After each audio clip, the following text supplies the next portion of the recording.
dans un monde qui demande toujours plus vite, plus fort, plus disponible. Beaucoup tiennent, avancent, s'adaptent jusqu'à sentir leur énergie se vider, sans toujours savoir quand ni comment. La question n'est peut-être pas comment être plus performant, mais plutôt qu'est-ce qui me coûte et pourquoi est-ce que je continue malgré tout. Bienvenue dans l'envers du décor. Aujourd'hui, nous parlons de l'énergie personnelle, celle qu'on donne, qu'on dépense, parfois sans compter, dans un monde exigeant, qui est rapide, qui est normé. Comment préserver son énergie sans se couper des autres et sans se désengager de la vie et de sa propre vie. Où est-ce qu'on se perd vraiment et comment retrouver un rythme plus juste sans culpabilité? C'est ce que nous allons découvrir ici, dans l'envers du décor.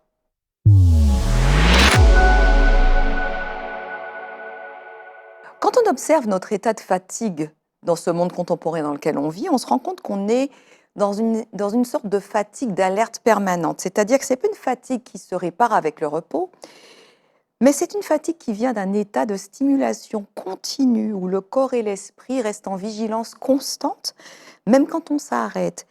Et on ne se fatigue pas seulement en faisant, mais en restant toujours prêt à répondre. On est toujours à l'affût d'une notification de quelque chose, d'un signal qui doit nous faire réagir ou répondre ou rentrer en branle. Et il y a aussi la pression des micro-récompenses. Les notifications, les urgences, les réponses immédiates, en fait, on constate que notre corps fonctionne à coups de pic de dopamine, faire plus, répondre vite, cocher des cases. En fait, ça nous donne l'illusion d'avancer, mais ça nous empêche de récupérer véritablement. Le cerveau ne coupe plus parce qu'il est habitué à cette excitation permanente. Et la troisième chose, c'est qu'on perd le sens et qu'on perd carrément le vrai repos. On ne rentre pas dans un vrai repos. S'arrêter devient inconfortable. On se met à culpabiliser parce qu'on arrête. Quand la stimulation baisse, c'est là que le vide apparaît. On ne sait plus quoi faire, on est désorienté. Et avec ce vide, il y a une émotion qu'on appelle la culpabilité qui surgit. Et là, on se demande pourquoi. On se sent coupable de ne rien faire. Et l'angoisse, justement, de ne rien faire s'installe dans notre vie. Donc, du coup, ça renvoie et ça relance ce processus, cette boucle infernale de stimulation jusqu'à produire la surstimulation. Le corps se tend, le mental sature et l'émotionnel devient fragile puisque on ne peut pas récupérer, on ne peut pas avoir de vrai repos. Et tout ça, ce sont des signaux clairs que le rythme auquel nous nous soumettons n'est plus du tout soutenable.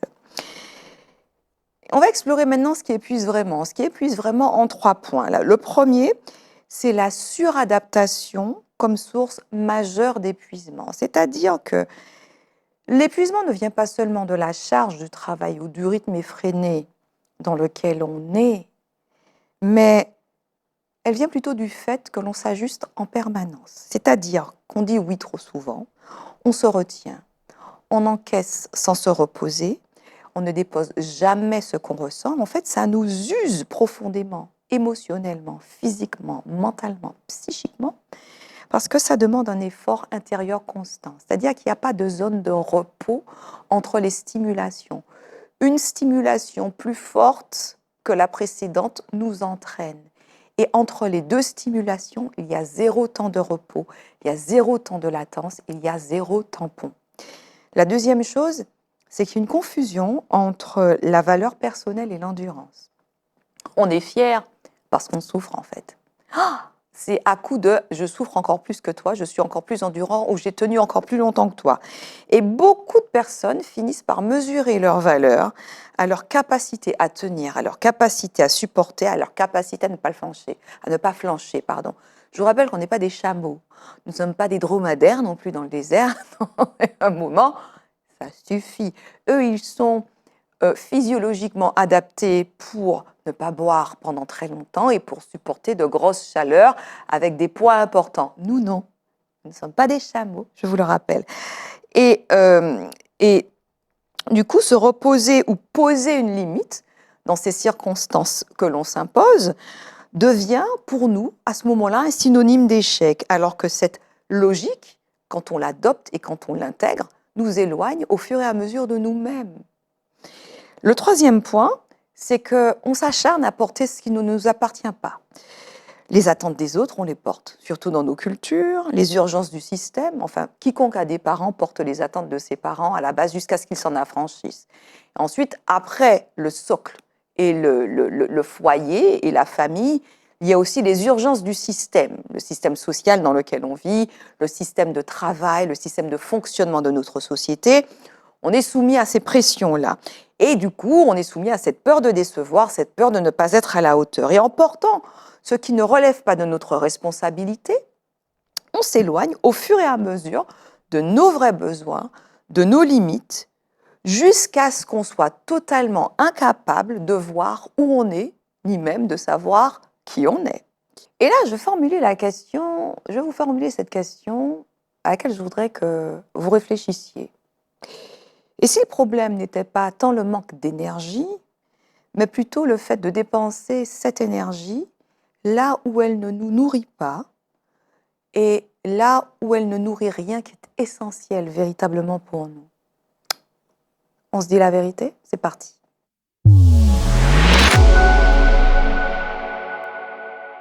On va voir 3 pistes essentielles pour préserver son énergie. La première chose, il s'agit d'identifier ce qui draine réellement, pour de vrai, notre énergie.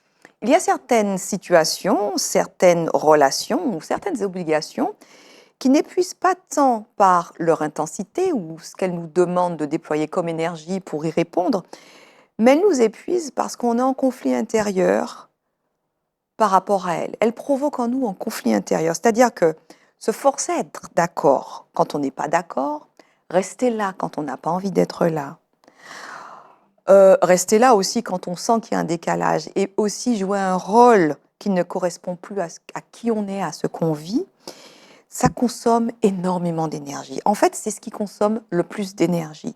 Quand on ne se sent pas à sa place, quand on ne se sent pas du tout concerné et qu'on se force à rester là et qu'on se tait. Ce n'est pas toujours le trop qui fatigue, mais plutôt le faux. C'est le faux, c'est ce qui demande de se couper de soi-même pour tenir la situation extérieure à nous.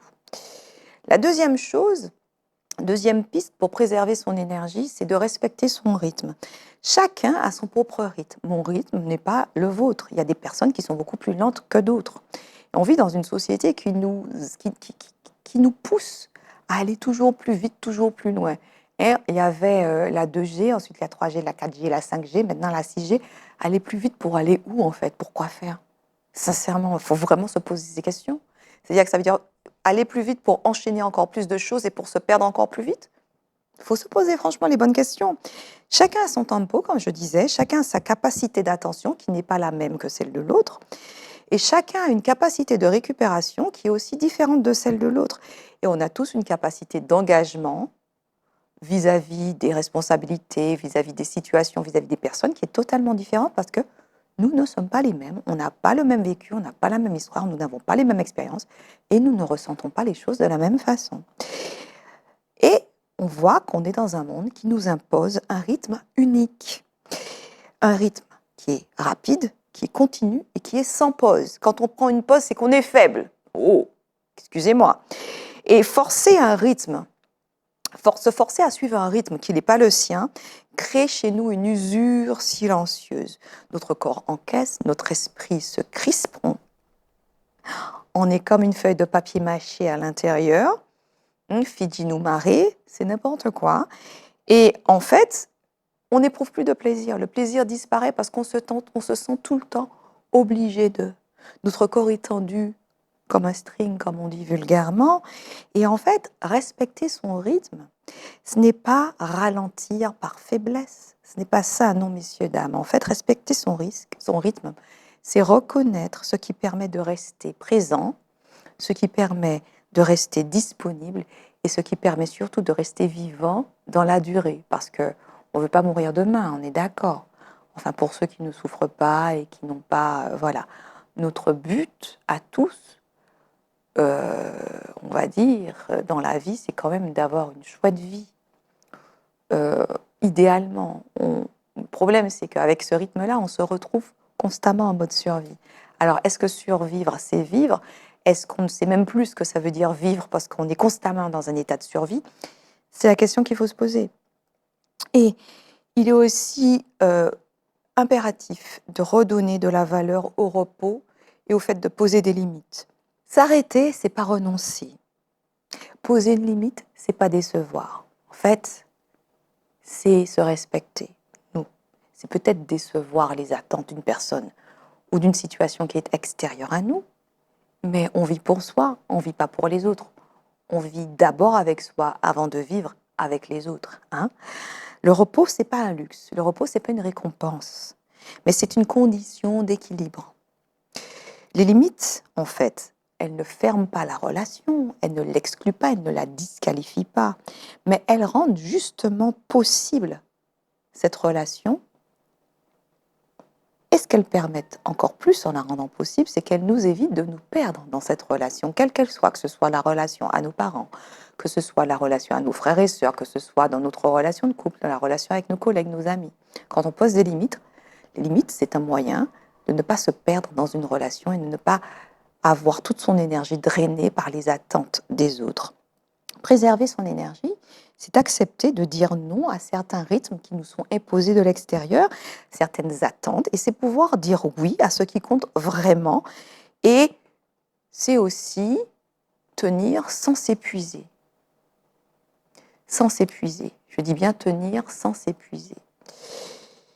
Donc, en gros, on a vu dans cette émission que l'épuisement, c'est souvent un signal, ce n'est pas une faiblesse. Je suis fatiguée, c'est pas un signal, c'est pas un signe de faiblesse ni de débilité. C'est un signal qu'il faut que j'arrête. Préserver son énergie commence par comprendre où est-ce qu'on la perd. Et se respecter, ce n'est pas se retirer du monde, c'est rester dans le monde sans se faire brûler au bûcher par le monde. Et une énergie préservée permet une présence plus juste et une présence plus active pour soi-même d'abord et pour les autres ensuite.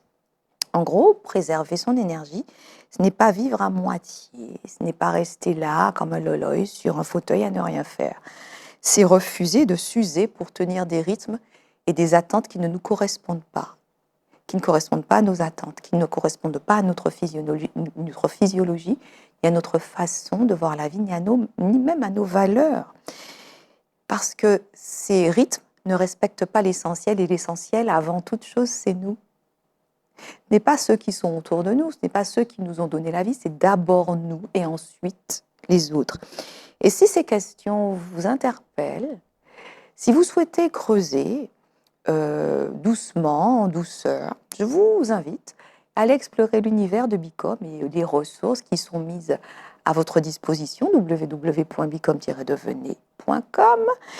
Et vous allez trouver dans ces ressources des repères plus justes, à la fois pour votre vie personnelle, votre vie relationnelle. Et d'ici là, on se retrouve mardi prochain pour un nouvel épisode de l'envers du décor. Réfléchissez-y, laissez poser et prenez soin de vous. À très bientôt.